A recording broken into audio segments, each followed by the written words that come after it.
Right now, once again, it's time to be joined by our good friend David Tereshchuk. It is time for the Media Beat. The Media Beat is heard live on a Friday morning and also rebroadcast on the weekend and following our Monday noon news block here on Robin Hood Radio. David, of course, is a PBS television correspondent reporting on ethics and belief. He has his own great website, themediabeat.us, and we're always very happy to have him join us on a Friday morning. Good morning, David. Hello there. Good to be with you from New York City, the media capital of the world. And an interesting bit of meteorological reporting to be done here. New York City is a long way from the West Coast, as you know, but we've been suffering the last few days from overcast skies caused by the wildfires of California and Oregon. How about that as a nightmarish scenario for global warming and the notion of end of days? It's terrifying. It's interesting because we have the same phenomenon up here, and people take pictures of it because, first of all, it is a very strange way to look at the sun. But what you say is exactly correct. I mean, we have had volcanoes spread ash around the world and dim the sunlight. We have had some fires that have done this, but for us to sit here on the East Coast and for one solid week to have the sun dimmed by fires from Oregon and California is quite simply amazing. Well, it reinforces the notion that we are all in this together. It is a global phenomenon, after all. However much the deniers might try to do just that, deny it, particularly the denier-in-chief, of course. But it's just one aspect of this crazy election campaign in which truths and untruths are flying around with extraordinary rapidity and force. You know, it's interesting. We have a great geologist here and a historian, Ed Kirby, and when he talks about climate change, he's somebody that looks at geology, and as he says, you know, the term is used the wrong way with a lot of people. I mean, the Earth is constantly changing, and we can't stop that slow onward change and the cycles that the Earth goes through, but we can stop and try to affect what is happening. And I've had numerous people send me emails and letters. Especially the man-made elements of it, of course. I imagine that's the distinction that he's drawing, right? The man-made elements. And when I report on climate change, when I report on these fires, I get emails and letters from people that say, they'll show me a picture of fires, and they'll say, why do the fires start here? And I try to tell them, no, you don't understand. Climate change doesn't necessarily start fires, but once fires start, right. The effects of climate change give far more fuel than ever before for those fires to spread quickly and in ways that firefighters never imagined. Right, and it's something of a generalization, I know, but it is an undeniable truth, and it's been predicted for decades now that global warming will bring with it an enormous spread of extreme weather of all kinds. The Santa Ana winds in California, for instance, which are an element in the equation, are that much fiercer and that much more frequent because of global warming, and all that contributes as well. Yeah, it's a topic that is more than just two words, and if people actually took time just to look at all the things, because I get that too. How come the fires stop at the Canadian border? Well, I respond with the fact. Well, if you look back at last year, just north of the U.S. in Canada, in that section, they had major forest fires. That fuel in Canada, in that particular section, was all burned up last year. Just like these fires that start in California and Oregon, they're not in areas where there was previous fires. People just don't want to take the time to really investigate and understand the long-term effects of what we have done with climate change. And you can't even call it climate change. You can call it human effect on climate change. That's really what it should be called. Yeah, and you're right. It doesn't, and it's not as if you have to be have a master's degree in meteorology to understand this. It's a fairly rapid read through some pretty simple concepts, but it does take a little bit of time. I mean, as we say in this the Media Beats segment so many times, the onus is upon us as the consumers of media to understand it, and it's our job to just do a little bit of the lifting ourselves. Just read, for instance. It's a much underrated form of getting to understand things. Just take the time to read something. All right. Well, we'll take a break for a second and go to the worldwide. Take a worldwide view of the pandemic. Once again, now Europe is facing a crisis point with people are calling it the second wave, even though I don't think the first wave ever really left. And we have states in the United States now. We have 18 states that now, once again, are on the uptick with the coronavirus. This is a story that just is not going to go away from our lives in the foreseeable future. Absolutely not. And in the industrialized world, which country is now the only one the only one now and who knows what will happen in the near future, but the only country currently about to shut down again in a complete repeat of the lockdown of earlier is Israel. Where, again, like so many other places, a certain amount of hubris crept into the fact that they, after a while with the first lockdown, managed to curb the infection numbers and the mortality numbers, but have found them creeping and then starting to get very much faster upward tick, and are now having to shut down the nation's economy once again. There are lessons to be learned here, and one of them is, I think, what you were alluding to. Who knows that these are waves? I mean, who could really say that honestly and thoroughly if you look at the evidence? Where has it actually gone away? And therefore, give rise to the notion of a second wave. In most places, it just simply has continued and perhaps varied a bit in its strength and its rapidity of transmission. But it's still with us, and it's likely to stay with us for some time. And what's interesting is when we talk about vaccinations, if you look at the reports from the companies around the world that are involved in this together, there's three things they make apparent. Yes, they are very close to a certain vaccine, which towards the end of October or sometime in November, they might actually have a basis to go from. But here's what people don't realize is that you then take those vaccines. You have to produce enough of them over a period of time. You have to transport them to go to the correct places at the right time, keep them at a certain temperature, and all the vaccines that are being put together right now are for adults. Absolutely, yeah. Which brings up the question, of course, of how thorough is the testing process going to be.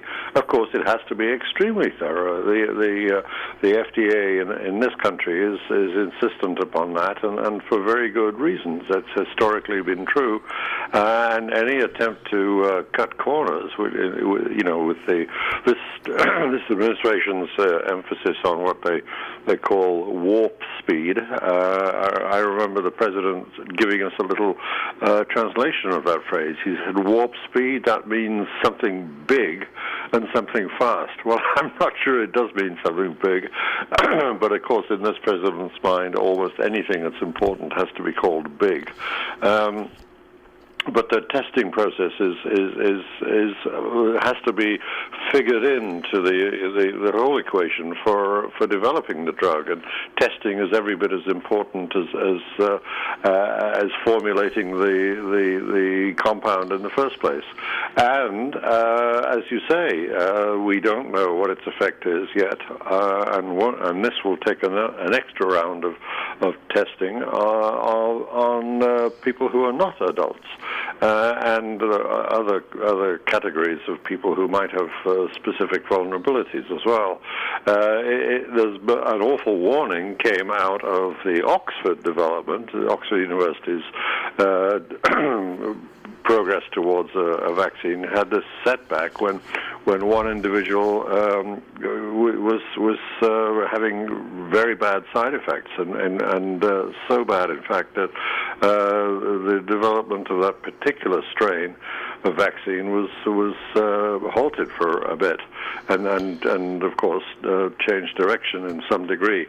So yes, don't count on the end of October, on November, and bear in mind, of course, as every consumer of media output must do, that election seasons are always prone to produce what in the trade are called October surprises, and we must factor in the notion that it could be there's a suspicion, and a justified suspicion in many people's minds, I think, that American efforts are being hastened along in order to give the administration something to present of a positive nature before November the 3rd. Well, and what's interesting about that is, and this is where I don't understand the president and his advisors. I do understand. The president is running the country like he ran his company, and it's 70 years old and plus, so it wouldn't be any different. Not necessarily listening to advisors, but to the bombshells which came out about his interviews and about when he knew about it. It's so interesting to look back that if he had been honest back in the end of January and early February, we would be sitting in a whole different place death-wise. We would be sitting in a whole different place actually worried. I don't think we'd be quite as worried as we are now, simply because we would have really handled it differently.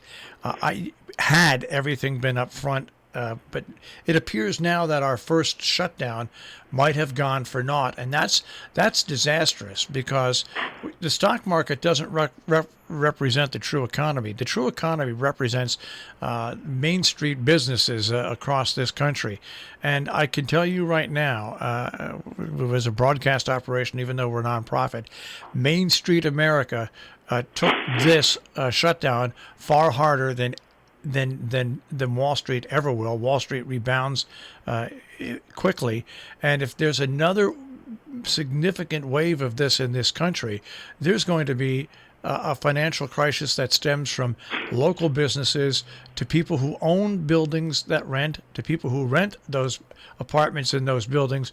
We have a massive problem that is on the horizon that it doesn't seem to have hit people's minds yet. Yeah, I don't think there is an industry in this country or in any developed country that has escaped the effects of the pandemic. I mean, we can say perhaps rather glibly that the high-tech industries and maybe the instant online purchasing and delivering industry like Amazon may have gotten a big boost out of it, but otherwise every single realm of the economy has been affected, and of course, that's not necessarily, and in fact isn't at the moment, being reflected by the stock market. But eventually, the stock market is fundamentally affected, influenced at least by what are sometimes called the fundamentals of the economy, and that's real. That's an expression really of real economic life. I mean, the real economy of this country has taken one hell of a hit, and it already shows some signs of pulling back, but from a terribly low baseline from the summer. And no indication that our recovery is going to be anything else but extremely slow, and of course may well be interrupted dramatically again. Oh, now, what's compare. We had a chance this week, if you watched them, to see the President of the United States and Joe Biden, who was running against the President of the United States for presidency. They both held town halls, and a lot of time elections. When you have Republicans and Democratic candidates up there, the words might be a little different, but basically it's the same. It's the same presentation. Well, there is a definitive choice this year in Donald Trump and Joe Biden. Just in simply, if you look at the way they both handled their town halls with Americans asking them questions, it really is striking. Like I said, I'm 67. I've been interested in politics basically since Robert Kennedy, and I have never seen quite a difference between two approaches, two personalities, and then you add the policies in that we have running right now for President of the United States. Yeah, are you thinking back to Nixon versus Kennedy? The first televised debate. That was an extraordinary study in contrasts, and I think you're obviously seeing a great study of contrasts of politics, but a very different media presentation as well. I mean, as a media critic, I'd say that it was a very illuminating distinction being demonstrated to us this last week. Trump was extraordinarily ill at ease with taking questions out of his normal comfort zone. His normal comfort zone is, of course, Fox News. And there he was in an ABC setting, organized by ABC, and with members of the public who were, we were told, were largely undecided voters.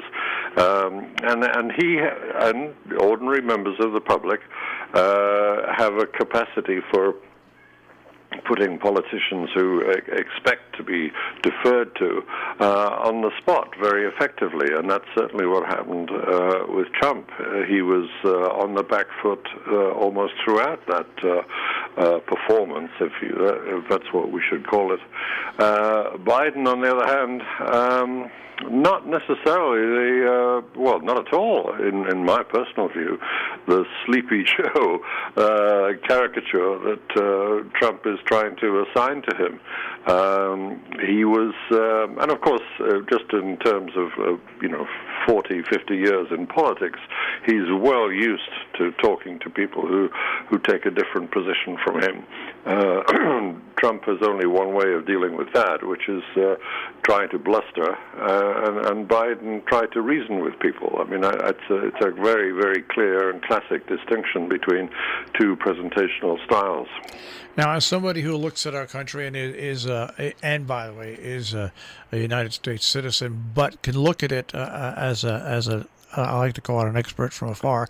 When you look at some of the things that our Attorney General said this past week, it just brings into focus how closed of a loop right now we have between the President of the United States and the leader of the Justice Department, and then the separation between Bill Barr being the leader of the Department of Justice and the people who go out there and work, whether or not they're attorney generals or whatever. I mean, there is a crisis now in confidence in the way things are handled. You mentioned my capacity for looking at America as something of an outsider. I'll take that on quite happily. And I think journalists generally need to try and get as much distance on the country that they're reporting on, even if it's the country that they live in. And as you say, I'm now a citizen of the United States too. But I've reported for, I don't know, I tried to count once. I think it's about 72 countries I've reported on. And many of them have been what Americans often call, somewhat dismissively, I fear, third world countries. And in that phrase, there's something of a dismissal of poor countries with corrupt regimes running them, and an appalling abuses of democracy taking place, and I sure have reported on a lot of those. And there's something about Attorney General Barr when he suggests, for instance, just one instance, that protesters in the streets that he, of course, calls rioters and looters should be prosecuted for sedition, i.e. Trying to undermine the government of the United States by force. That reminds me of those very, very corrupt and undemocratic regimes that I've reported on around the world. I mean, the shorthand for that in journalese is a banana republic, and those were the echoes that I was getting as I listened to Barr this week. And yes, acting not so much as the head of our justice system, very much acting as if he was the enforcer of a president trying to get elected on a platform of basically anti-democratic tendencies towards autocracy, indeed. Well, do we have another media beat recognition coming up this week of journalism? Well, I think some good journalism has been done. I want to play a fanfare for a particular combination of skills that came out well in a journalistic triumph this week. We have the fanfare?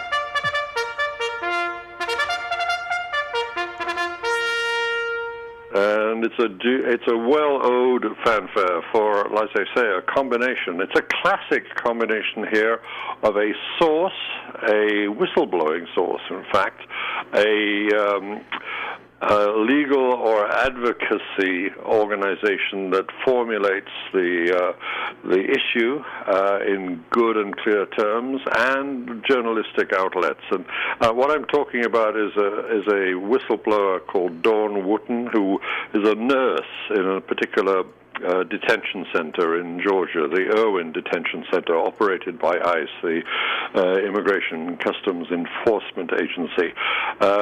She revealed the story initially to a poverty and anti-injustice campaigning organization in Georgia, rather like the Southern Poverty Action Group in Alabama. This one is in Georgia, and it's called Project South.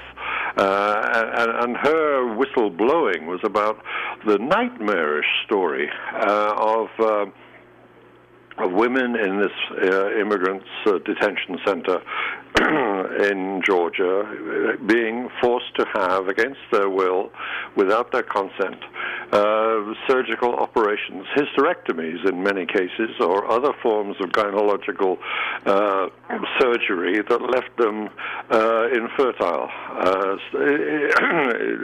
Horrible echoes of sterilization campaigns. And the story was taken to The Intercept and to the Takeaway in public radio, and it was so well handled and so well reported. Not just the legal case that the Project South was taking against ICE and the particular detention center, but extra reporting done by Jose Olivares, who's an associate producer of the Takeaway, and John Washington, who works often. He's a freelance journalist who works for publications like The Nation and, in this case, the Intercept. And they put that story together with their very thorough reporting independently of the whistleblowers, so it was all very well corroborated. And Jose Olivares even spoke to the surgeon who conducted some of these surgeries without informed consent.